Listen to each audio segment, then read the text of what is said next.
السلام علیکم ورحمۃ اللہ وبرکاتہ۔ جی ناظرین، میں آپ کا دوست محمد سلمان فاروقی میڈیا سیالکوٹ سے۔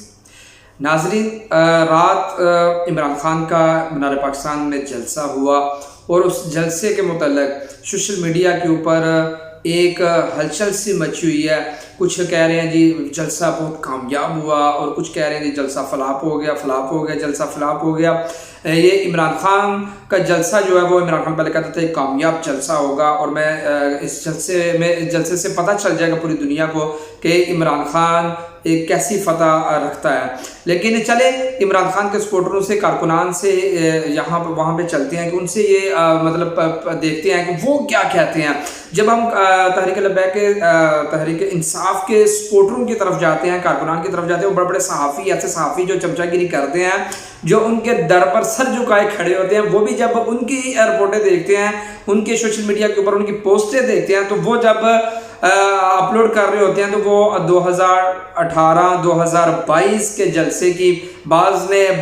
جو 22 ہے، بعض نے 2018 جب عمران خان کا وہاں پہ جلسہ ہوا تھا، تو وہاں پر عمران خان کے یہ بات حقیقت ہے کہ اس وقت عوام تھی عمران خان کے وہ اس جلسے میں، لیکن وہ جلسے کی وہ تصویریں وہ سوشل میڈیا پر اپلوڈ کر کے بعد میں کیا کہا جا رہا ہے کہ جی دیکھیں یہ کامیاب جلسہ ہوا۔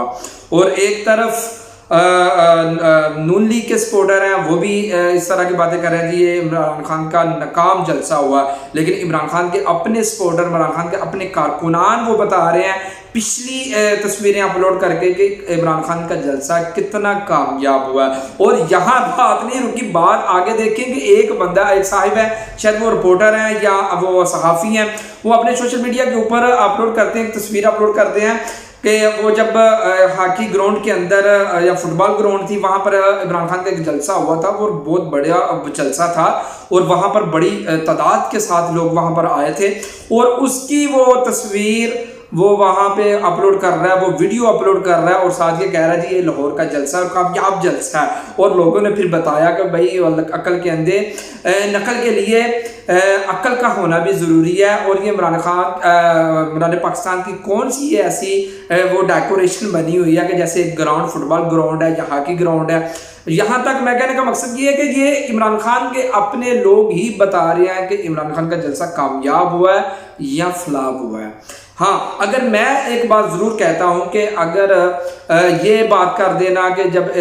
جلسے کے ابتدا میں یا جب جلسے کے اختتام پر جب لوگوں کی عوام کم ہو تو وہاں کی ویڈیو اپلوڈ کر کے، تصویر اپلوڈ کر کے یہ بتانا کہ یہ جلسہ فلاپ ہو رہا ہے، تو میرے خیال سے کہ جب ایک بندہ، جب آپ کا لیڈر یا اس جلسے کا مین ہیڈ جو ہوتا ہے، وہ امیر جو ہوتا ہے، وہ جب بیان کرنا شروع کرتا ہے تو اس وقت دیکھا جاتا ہے کہ گراؤنڈ میں عوام کتنی ہے، عوام کا کیا رد عمل ہے۔ اس وقت میرے خیال سے اب جلسے کا جو مقاصد ہے جلسے کے، اور جلسے کا جو اپنا بتا سکتے ہیں کہ یہ جلسہ فلاپ ہوا ہے، یہ جلسہ ناکام ہوا ہے۔ اور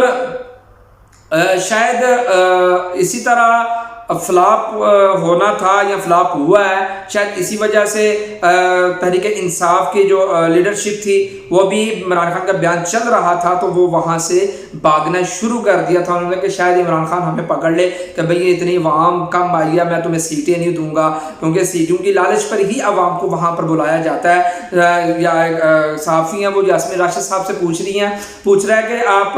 یہاں بھی عمران خان کا جلسہ چل رہا ہے، وہ آپ کیوں یہاں پہ چھوڑ کے جا رہے ہیں؟ تو ان کا یہ کہنا تھا میری طبیعت خراب ہو چکی ہے اس لیے میں جا رہا ہوں۔ قاسم سوری صاحب بھی وہاں سے جا رہے ہیں، اور دیگر وہ جو بڑے بڑے لیڈرشپ ہیں ان کی، وہ وہاں سے عمران خان کے بیان کے دوران ہی وہ وہاں سے بھاگ رہے ہیں۔ تو یہ پتہ یہاں سے چل رہا ہے کہ جلسہ فلاپ ہوا ہے یا کامیاب ہوا ہے۔ ہاں، آگے چلتے ہیں کہ عمران خان نے جو بیان کیا، عمران خان نے جو تقریر کی، اس تقریر کے اندر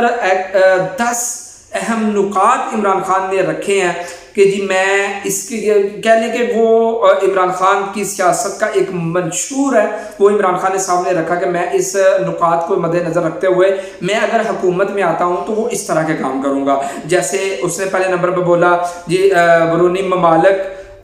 پاکستانی جو وہاں پہ رہتے ہیں ان کی سرمایہ کاری کے حوالے سے، ٹھیک ہے۔ دوسرے نمبر پہ انہوں نے کہا جی جیسے برآمدات کو فعال کرنا، سیاحت کے بارے میں ٹیکس نیٹ بڑھانا، پھر جب زراعت کے حوالے سے، پھر منی لانڈرنگ کے حوالے سے، ٹھیک ہے. پھر انہوں نے فلائی کاموں کے حوالے سے پسماندہ افراد کے لیے جو فلائی کام ہے، جیسے وہ کہہ رہے ہیں احساس کارڈ کا جو انہوں نے سلسلہ شروع کیا تھا، یہ سارے انہوں نے یہ نکات سامنے رکھے ہوئے ہیں. ان میں سے میں صرف چند پہ بات کروں گا کہ اگر بیرونی ممالک کے جو وہاں سرمایہ کاری کے حوالے سے بات کی جاتی ہے، اگر ان لوگوں سے پوچھا جائے تو حقیقتاً وہ ہمارے ملک کا جو بیرونی ممالک میں ہمارے پاکستانی افراد رہتے ہیں، وہ ملک کا بہت بڑا اثاثہ ہے اور وہ ملک کے لیے بہت بڑی معیشت کاری کے لیے بہت زبردست وہ لوگ ہیں. لیکن اگر ان سے کہا جائے، ان سے پوچھا جائے تو وہ اپنا وہ کہتے ہیں جی ہم آپ کے پاکستان ہمارا ملک ہے اور ہمارے لیے ہماری حکومت نے، اگر عمران خان بات کرتا ہے یا نون لیگ پی ڈی ایم بات کرتی ہے تو وہ ہمارے لیے کیا کر رہے ہیں. پھر ان کے ایسے معاملات ہیں یہاں پر. اگر موجودہ اگر صورتحال دیکھی جائے کہ پردیسیوں کی 3 4 6 ماہ وہ گزر گئے ہیں، ان کو کام نہیں مل رہا. چلیں یہ تو ان کے جہاں پہ وہ جس ممالک میں رہ رہے ہیں ان کا مسئلہ ہے کہ اس ملک کی معیشت کا کیا حساب کتاب ہے. ہم اس پر تنقید نہیں کرتے، ہم اس کی بات نہیں کرتے، لیکن بات کرنے کا مقصد یہ ہے کہ ہمارے ملک پاکستان کے افراد جو باہر رہتے ہیں وہ اتنی دیر وہاں پر ذلیل ہو رہے ہیں. کیوں؟ اگر ہماری حکومت ہی اگر ان بیرونی ممالک کے مسلمانوں کے لیے، دوستوں کے لیے، وہ جو ہمارا ملک کا قیمتی اثاثہ ہے ان کے لیے کچھ کرے تو وہ کیوں وہاں پر جا کے بیرونی ممالک وہاں پہ ذلیل ہو. یہ حکومت نے کیا کیا؟ بس یہ ایک ٹچ ہے. اور وہاں پہ جناب نکات میں بیان میں بات کرنا، جنگ بدر کا واقعہ بیان کرنا، یہ اسلامی قاسم سوری والا اسلامی ٹچ عمران خان دیتے رہے. پھر میں ایک اور بات کرتا ہوں، اس بات کی میں تائید کرتا ہوں کہ جیسا کہ عمران خان نے پسماندہ افراد کے لیے وہ احساس کارڈ کی بات کی، یہ بات حقیقت ہے، یہ قابل تعریف بات ہے کہ ہاں یہ عمران خان نے کام بہت اچھا کیا. اس سے بہت سارے لوگوں نے فائدہ اٹھایا اور اب بھی لوگ فائدہ اٹھا رہے ہیں. لیکن بدقسمتی یہ ہے کہ موجودہ حکومت نے عمران خان کے بکس میں وہ بند کروا دیا. ابھی میں اس کی دلیل دے سکتا ہوں کیونکہ میرے بہت سارے ایسے افراد میں نے دیکھے، میرے عزیز کہہ لیں کہ میں جن کا سیالکوٹ کے اندر آج بھی موجود ہے امران دریس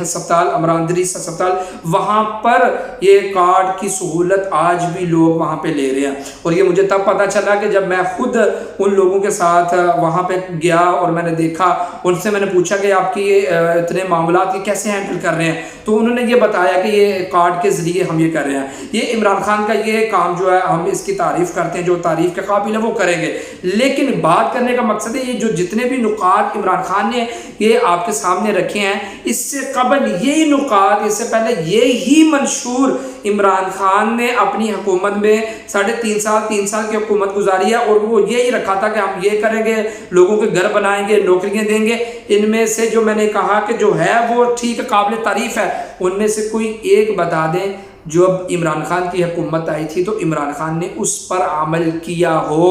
اگر نہیں کیا تو پھر آپ خود بتائیں کہ یہ صرف ہماری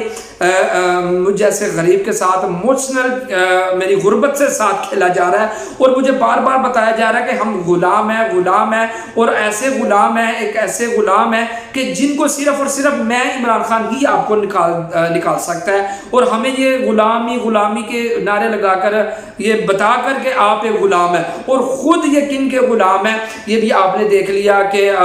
شاہ محمود قریشی اور اسد عمر یہ دیگر یہ کن کے پاس جا رہے ہیں اور ان کے پاس کون آ رہے ہیں، ان کے پاس کون آ کر ان کی حمایت کون کر رہا ہے. یہ یورپ اور برونی جو طاقتیں ہیں جو عمران خان کی سپورٹ کر رہے ہیں، اور جب یہ ان کے آگے جا کے سر جھکا کر کھڑے ہیں، ان کے سامنے تلوے چاٹ رہے ہیں ان کے، اور تو پھر پتہ چل جائے گا کہ اصل میں غلام کون ہے. تو یہ ہے یہ عمران خان کا جلسہ اور یہ ہے عمران خان کی منشور. اب فیصلہ ہم نے کرنا ہے کہ یہ وہی ہمارے ایموشنل کے ساتھ عمران خان کھیل کر یا ہمیں بلیک میل کر یا ہمیں غلامی کے راستے پہ لا کر یا وہی پھر دوبارہ سے وہی جھوٹ وہی سب کچھ کر کے جیسا پہلے عمران خان نے باتیں کی وہ سب کچھ ہم نے یقین کر کے اس کو لے کے آئے تو وہی ہمیں غربت کا سامنا کرنا پڑا. ہمارے جو صورتحال تھی وہ بگڑ گئی. اگر وہی سب کچھ پھر دوبارہ آپ نے سہنا ہے تو یہ آپ کے سامنے ہے. میں یہ نہیں کہتا کہ اب جو پی ڈی ایم کی حکومت ہے تو وہ بڑی کامیاب ہے. بدترین حکومت